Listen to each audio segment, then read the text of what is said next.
And this one, what I picked, it's just so light.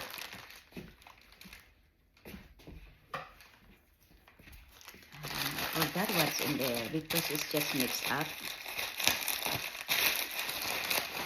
Here. Oh, the Pathology Sharp Gelled on Eyes. This is for the under eye, guys. If you have a puppy eye, like you don't have much lip, and you can use this. Sit up for 10 to 15 minutes at least. Okay. Firming eye gels. So I hear this is a good one. I don't know how many in there.